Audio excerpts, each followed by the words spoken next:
नमस्कार दोस्तों, मैं इंद्रजीत आप सभी का स्वागत करता हूं आपके अपने चैनल अपना ऑफिस यूट्यूब चैनल पर। दोस्तों, अगर आप राज्य सरकार के कर्मचारी हैं और आप अगर हड़ताल की सोच रहे हैं या किसी हड़ताल का हिस्सा हैं या आपने किसी प्रकार से अन्य कारणों से आपने कार्य बहिष्कार किया है, तो आपके लिए ये वीडियो बेहद महत्वपूर्ण वीडियो होने वाला है और ये वीडियो आपको अंत तक जरूर देखना चाहिए, क्योंकि इस वीडियो में मैं आज बात करूंगा कि Rajasthan essential services maintenance act 1970 के बारे में कि 1970 में वो कानून लागू हुआ और उस कानून लागू होने के पश्चात क्या क्या प्रभाव पड़े, राज्य सरकार के कर्मचारी हैं उनके किस तरीके से उनके हाथ बांधे गए या उनको हड़ताल का हिस्सा नहीं होने के लिए किस तरीके से उनको बाधित किया गया कि आप हड़ताल का हिस्सा नहीं हो सकते। तो इसके लिए मैं आपको सबसे पहले सरसरी तौर पे अगर एक बार ये जो कानून है उसके बारे में आपको जानकारी देना चाहूँ, उससे पहले एक बार आपको छोटी सी 2-4 न्यूज़ है उस पर मैं आपको लेके चलूँगा। जैसे कि आप देख सकते हैं, रेशमा एक्ट भी बोलते हैं इसको। तो रेशमा एक्ट के बारे में आप देखेंगे यहाँ पे, ये आप ये वाली न्यूज़ देखिए, राजस्थान में रेशमा लागू, माध्यमिक शिक्षा से जुड़े शिक्षक। आप इस न्यूज़ को देखिएगा एक बार, अमर उजाला पे न्यूज़ आई हुई है कि बोर्ड परीक्षाओं को देखते हुए सरकार ने प्रदेश में रेशमा लागू करने के आदेश जारी कर दिए हैं। 31 जुलाई तक शिक्षा बोर्ड से जुड़े शिक्षक, अधिकारी और कर्मचारी किसी तरह की हड़ताल या आंदोलन नहीं कर सकेंगे। प्रदेश में 24 मार्च से 10वीं एवं 12वीं बोर्ड की परीक्षाएं शुरू होने वाली है। अर्थात आप इस तरीके से आप देख सकते हैं कि रेशमा के लागू होने से हड़ताल पे किस तरीके से पाबंदी लगाई जाती है। जैसे कि आप देख सकते हैं यहाँ पे माध्यमिक शिक्षा बोर्ड के जितने भी कर्मचारी हैं, शिक्षक हैं या जो और कर्मचारी हैं, उनके लिए ये वाली न्यूज़ है। तो मैं आगे एक दूसरी न्यूज़ आपको और दिखाता हूँ। अब यहाँ पे फिर से देख सकते हैं, राजस्थान में 31 जुलाई तक रेशमा लागू। इसी तरीके से यहाँ पे एक और देख सकते हैं, बिजली कर्मी नहीं कर पाएंगे हड़ताल, सरकार ने लागू किया रेशमा। अब आपने ये तो चीज़ समझ ली कि रेशमा लागू होने पर आप हड़ताल नहीं कर सकते। अब लेकिन अब मैं यहाँ पे बात करूंगा कि देखिए, आप एक बार ये वापस से न्यूज़ देखिए, जयपुर बिजली कर्मी नहीं कर पाएंगे हड़ताल, राजस्थान सरकार ने लागू किया रेशमा, जाने क्या है ये कानून। तो इस कानून के बारे में बात करेंगे कि कानून क्या है। तो यहाँ तक हमने बात कर ली कि रेशमा आपके समझ में भी आ गया स्टार्टिंग में देखते ही कि हाँ, रेशमा लागू होने पर आप किसी प्रकार की हड़ताल का ऐसे नहीं हो सकते। लेकिन अब रेशमा कानून है क्या, इसके बारे में डिटेल्ड में यहाँ पे बात करूंगा, पूरी डिटेल फुल जो कानून है, पूरा जो आदेश है, जो पूरा लॉ का जो ये अधिनियम है 1970 वाला, जो राजस्थान रेशमा 1970 का जो कानून है, उसके बारे में पूरे बात करूंगा। तो यहाँ पे मैं सबसे पहले 2-4 सवाल मेरे दिमाग में आते हैं, तो उनके लिए मैं यहाँ पे आपको एक स्लाइड प्रस्तुत करना चाहूंगा। तो आप यहाँ पे देख सकते हैं कि Rajasthan essential services maintenance act 1970 सरकारी कर्मचारी के द्वारा हड़ताल या कार्य बहिष्कार करने पर होने वाली सजा या जुर्माना, कुछ रोजगार में हड़ताल को प्रतिबंधित करने की शक्ति, अर्थात इस कानून के लागू होने पर हड़तालों को रोकने की शक्ति है जो प्राप्त है किसको, राजस्थान सरकार के पास है। हड़ताल पर रोक लगाने की शक्ति, अवैध हड़ताल को वित्तीय सहायता देने पर जुर्माना, बिना वारंट के गिरफ्तार करने की शक्ति। अर्थात दोस्तों, अगर आप ये कानून लागू है या आपके ऊपर लागू होने वाला कानून है, तो आप किसी हड़ताल को आप बढ़ाते हैं या हड़ताल को आप सपोर्ट करते हैं, तो आपको बिना वारंट के गिरफ्तार किया जा सकता है। इसका उदाहरण मैं आपको देना चाहूँ, 2017-18 के आसपास बिजली कर्मचारी हैं जिन्होंने हड़ताल की थी, तो उनको सीधा जेल में डाल दिया गया था और अभी भी कम से कम 150 केसेस उनके पेंडिंग है। तो ये आप सोच सकते हैं कि ये कानून है कितना खतरनाक कानून है। तो इसके बारे में आगे बात करूंगा। तो इसके बारे में आपको एक बेसिक चीजें और बताऊंगा कि ये कानून 1970 में लागू हुआ और ये समवर्ती सूची का हिस्सा है, अर्थात समवर्ती सूची में इसको जगह है कि ये इस पर केंद्र सरकार भी कानून बना सकती है और राज्य सरकार भी कानून बना सकती है। ये केंद्र सरकार द्वारा 1968 में एक कानून लागू किया, उसको एस्मा कानून बोलते हैं, असेंशियल सर्विसेज मेंटेनेंस एक्ट। वो 1968 में लागू हुआ। उसके पश्चात राजस्थान सरकार द्वारा 1970 में Rajasthan essential services maintenance act 1970 लागू किया। तो दोस्तों, आप देख सकते हैं Rajasthan essential service maintenance act 1970, ये पूरी उसकी पीडीएफ है, मैंने डाउनलोड की है गूगल से। तो आप इसमें देख सकते हैं कि ये राजस्थान सर्विस जो ये एक्ट है, इसे क्या कहना चाहता है, इसके बारे में डेफिनेशन और इसके पूरे जो प्रावधान है वो हम यहाँ पे देखेंगे। तो सबसे पहले मैं बात करूंगा कि राजस्थान डेफिनेशन के बारे में बात करें, तो डेफिनेशन यहाँ पे है दोस्तों कि in this act unless the construct otherwise requires essential services means, यहाँ पे असेंशियल सर्विसेज का इन्होंने अर्थ बताया है कि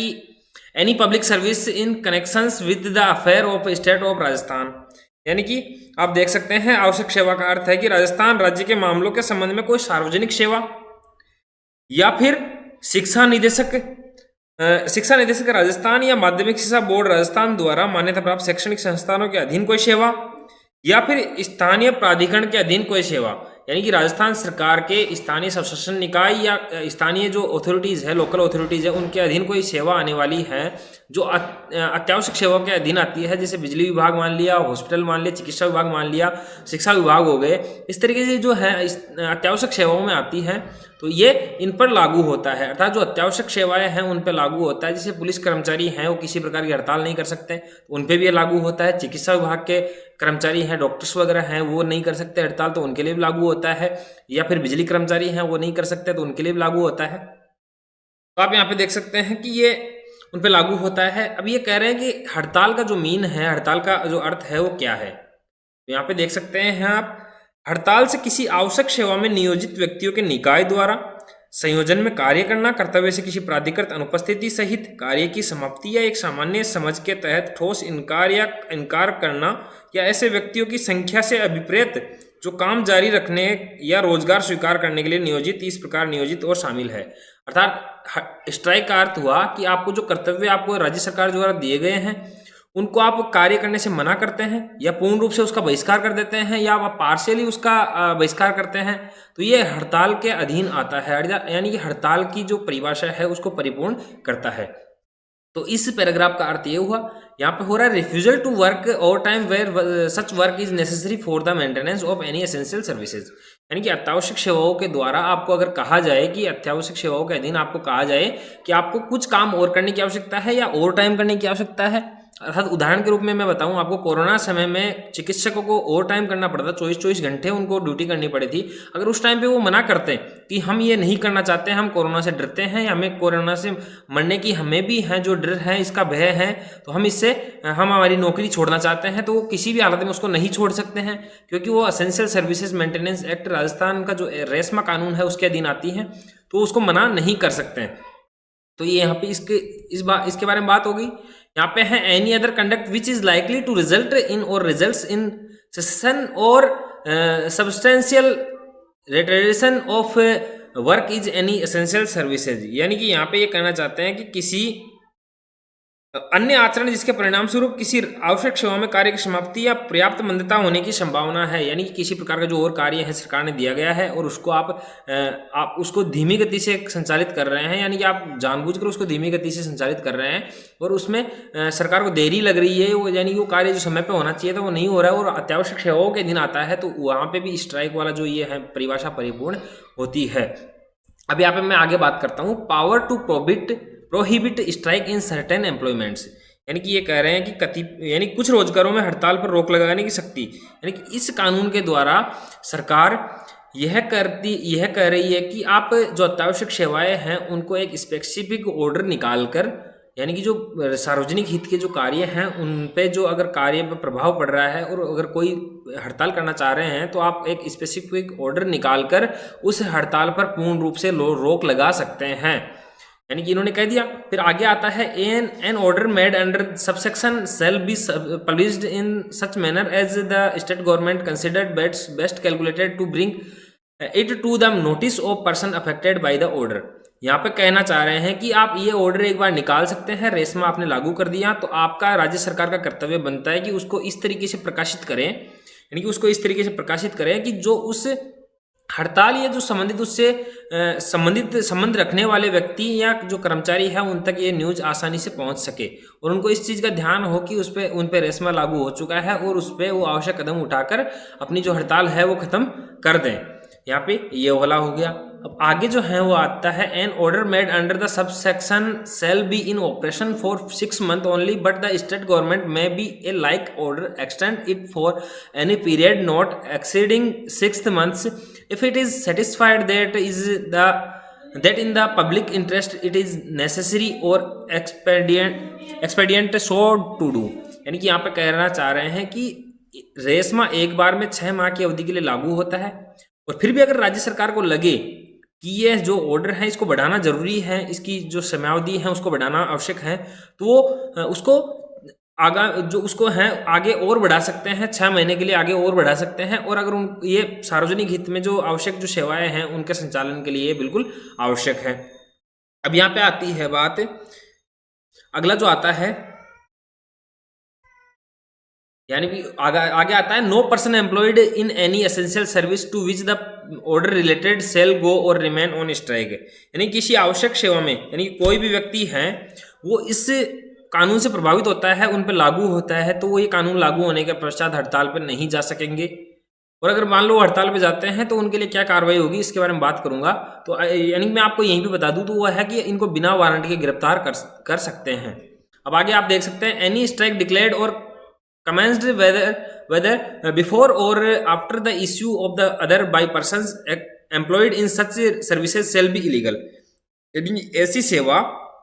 ऐसी सेवा में जो नियोजित व्यक्ति हैं यानी कि जिनको अत्यावश्यक सेवाओं के दिन जो कर्मचारी आते हैं उनके द्वारा आदेश जारी करने, यानी कि जो ये आदेश जारी हुआ है उससे पहले अगर कोई हड़ताल पे गया हुआ है या इस आदेश को जो रेशमा को लागू होने के पश्चात कोई हड़ताल पे जा रहा है तो उन दोनों के लिए जो कानून है जो लागू होगा। अब यहाँ पे है पेनल्टी ऑफ इलीगल स्ट्राइक, यानी हड़ताल लागू होने पर मान लो जिन पर रेशमा लागू होता है और अगर वो हड़ताल करते हैं तो उनके लिए पेनल्टी क्या है, तो इसके बारे में बात करता हूँ मैं। Any person who commences a strike which is illegal under this act और गोज और remains in or otherwise takes part in any such strike shall be punishable with imprisonment of a term which may extend to 6 months or which with fine which may extend to 200 rupees or with both। यानी कि ये कह रहे हैं कि अगर मान लो आपने अवैध हड़ताल आपने की है तो आप अवैध हड़ताल पे अगर जाते हैं, अगर कोई व्यक्ति अवैध हड़ताल शुरू करता है तो उन पे इस अधिनियम के तहत अवैध हड़ताल करने पर उनको या उसमें इस हड़ताल में किसी प्रकार की हड़ताल में भाग लेता है तो उनको 6 माह तक की अवधि के लिए उनको कारावास या जुर्माना किया जा सकता है। और अगर 6 महीने कारावास हो गया और जुर्माना हो गया जुर्माना हो गया 200 रुपये तक का, यानी अधिकतम 200 रुपये तक का जुर्माना या फिर 6 महीने तक की सजा, या फिर दोनों भी ये हैं, दोनों भी आपके हो सकती है। अब आगे बात आती है कि चलो हड़ताल करने वाला तो चलो उनको सजा हो गई, लेकिन कुछ लोग हैं जो हड़ताल को बढ़ावा देते हैं, यानी कि उसको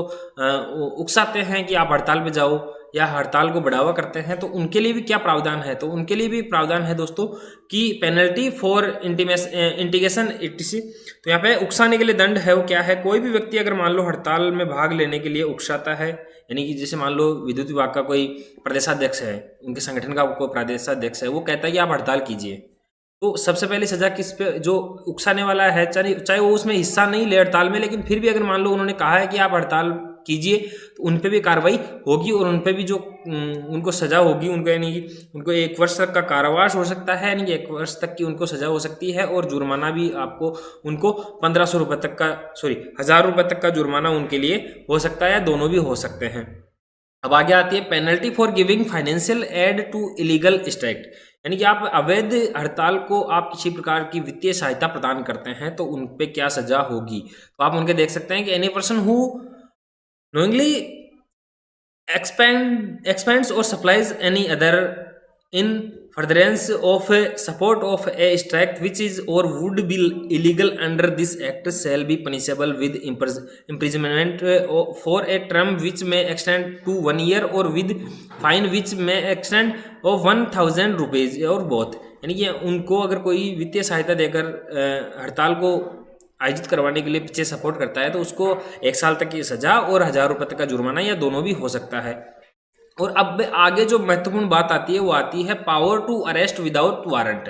ये दोस्तों ये चीज़ बहुत महत्वपूर्ण बात है यहाँ पे